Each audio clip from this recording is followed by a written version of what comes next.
C'était 1957. Quelque chose de stupéfiant va se passer à Mons, quelque chose d'inédit, dont on va parler partout. Et le lendemain, les journaux publient des titres vraiment étonnants. C'est l'événement du dimanche, c'est l'événement de l'année presque. Il fait chaud, 30 degrés. Le dragon n'était pas au rendez-vous. Mons en ébullition. Tous les journaux nous racontent quelque chose. Le pourquoi pas. Le Clastenus également. Et comble des combles, parce qu'en 57, le Congo est encore belge, le Courrier d'Afrique de Léopoldville publie un article sur le vol du doudou. On a volé le doudou. C'était vraiment l'événement.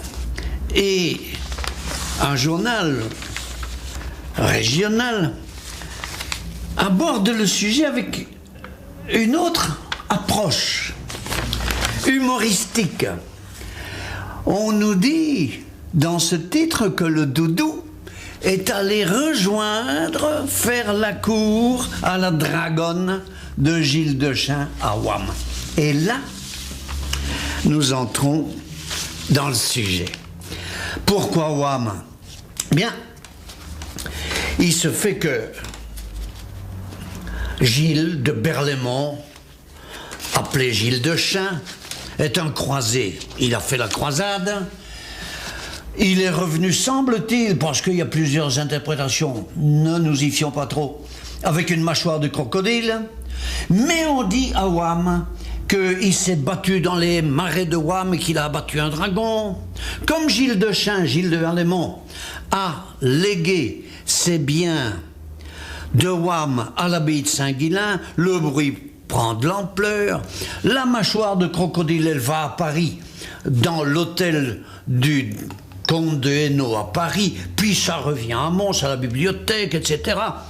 Déjà en 1757, 200 ans avant ce qui va nous arriver, en 1957, 200 ans avant, il y a une pétition des gens de Ouam pour raviver le souvenir de Gilles Dechain, songer à la pucelette, etc. Et autour de Ouam, on ramène la mâchoire du dragon à Ouam. Rien n'y fait. Le dragon va rester, et sa mâchoire aussi, à Mons. Alors, à Ouam, on va faire autre chose. Mais cette histoire du marais d'Ouam, ça fait rêver les gens. Et au 19e siècle, il y a quelqu'un qui s'appelle René Chalon et qui va faire une étude scientifique. C'est un farceur, un savant farceur. Il va faire une étude hyper scientifique sur le sexe du dragon de Ouam. Et vous allez voir que cette affaire, elle va revenir plus tard. En 1923, Sawyer, qui écrivait beaucoup dans les journaux de l'époque, des chroniques locales, invente une histoire. On a volé le dragon, dit l'Harmonaque de Mons de 1923. C'est tout à fait faux, bien sûr. Mais en 57, là, nous entrons dans la réalité. Ça s'est passé comment? Quelques étudiants, 6 étudiants, je vous dirai leur nom tout à l'heure, de la faculté polytechnique, sont des gens dégourdis, qui s'amusent bien, inventifs, et ils connaissent l'histoire du dragon et l'histoire de Ouam, et ils se disent, si on enlevait le dragon, ils se réunissent à l'Excelsior, le samedi, et on discute le coup, je suis là près d'eux, je les entends, il me semble que tout ça est bien drôle et amusant et faisable. Ça se met en place, la tactique, mais et manque un camion. Que faire? Alors on voit au Café de la Paix un brasseur de Dour, Émile Cavenel. Émile Cavenel, qui était un humoriste extraordinaire et gentil. On lui parle de notre projet, on lui dit on vous mettra pas dans l'embarras. Il réfléchit puis il nous dit d'accord, venez prendre un camion ce soir chez moi. 11h du soir, nous allons à Dour et l'alibi, c'est qu'on a besoin d'un camion pour l'équipe de basket de la faculté polytechnique. Jacques Rousseau, un des 6 polytechniciens en question, doit conduire le camion en principe, doit conduire ses camarades jouer au basket. Tout ça est évidemment faux. On arrive, on planque le camion à la place du parc. À 3h du matin, une voiture se met dans le bas de la rue Neuve, une autre dans le haut de la rue Neuve. Pourquoi la rue Neuve? Parce que le Dragon, à ce moment-là, est abrité sous le musée. Et les voleurs de Dragon ont repéré l'endroit, ils savent ce qu'il faut faire, ils savent où il y a des cadenas, etc. Le camion s'amène, se met devant le musée. Et il y a un problème. Le Dragon mesure 9,30 m de haut. On enfonce une porte, on force un cadenas, on prend le Dragon, ils sont 4 pour faire ça, hop, dans le camion, on met une bâche au-dessus, on s'en va, voiture devant, voiture derrière, pas d'incident. Dans le zoning de Glun, parce qu'il y a tout un itinéraire que voilà, dans le zoning de Glun, on met un chiffon rouge à la queue du Dragon pour éviter tout accident et on se dirige vers Ouham, une cité en construction près de la ferme d'Elcourt à Ouham, ancienne propriété de l'abbaye de Saint-Guilain. Il y a une cité en construction, la cité Émile Cornet, et on entrepose le Dragon là.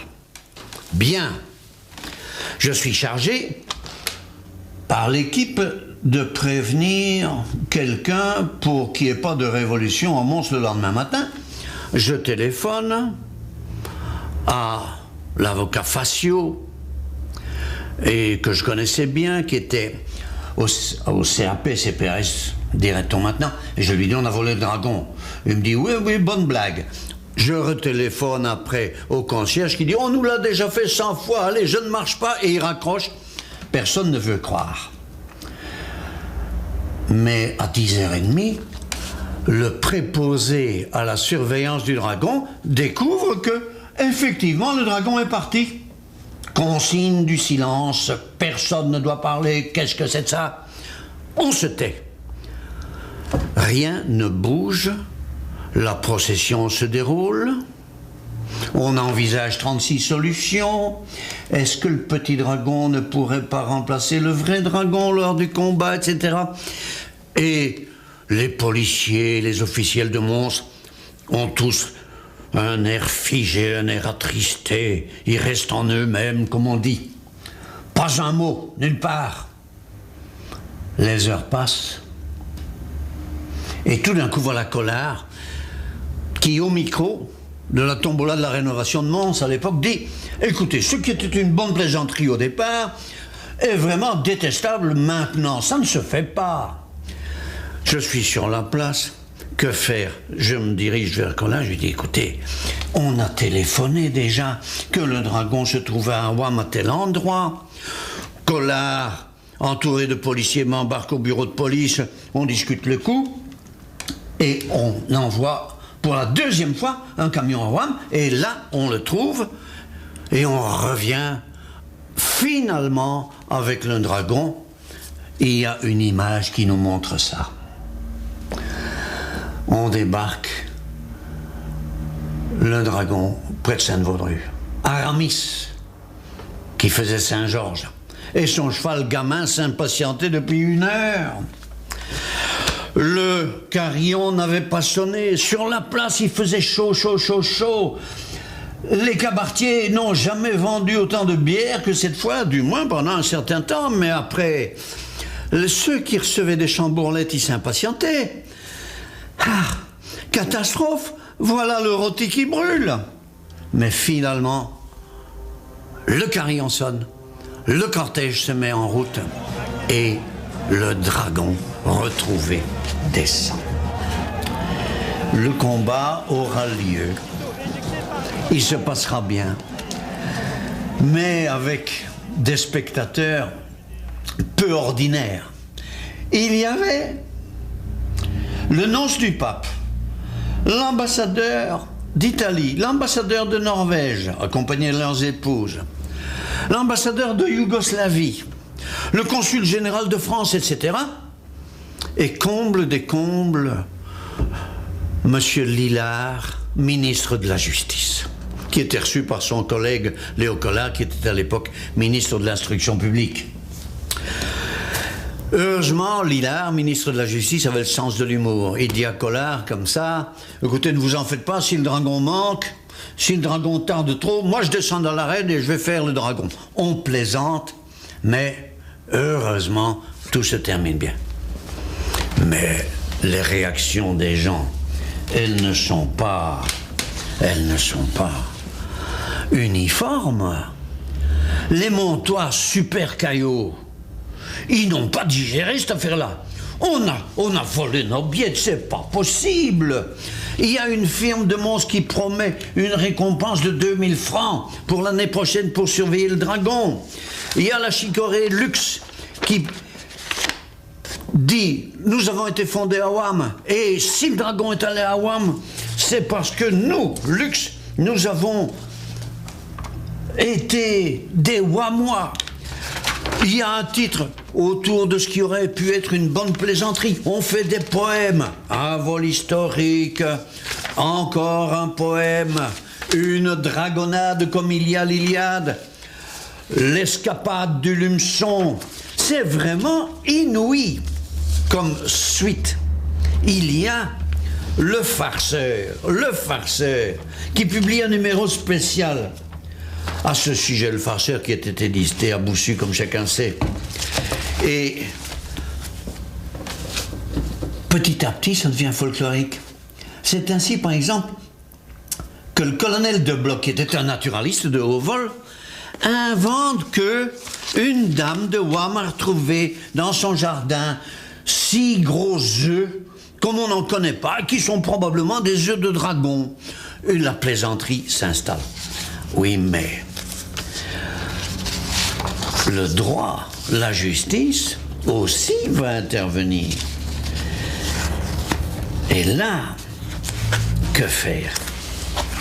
Comme parmi les voleurs de dragons, dont je vais quand même vous citer les noms, parce que ce sont des personnages assez curieux et qui ont eu tous un destin étonnant, finalement. Les uns sont devenus enseignants, les autres magistrats. D'autres sont devenus de grands industriels, comme Jacques Rousseau.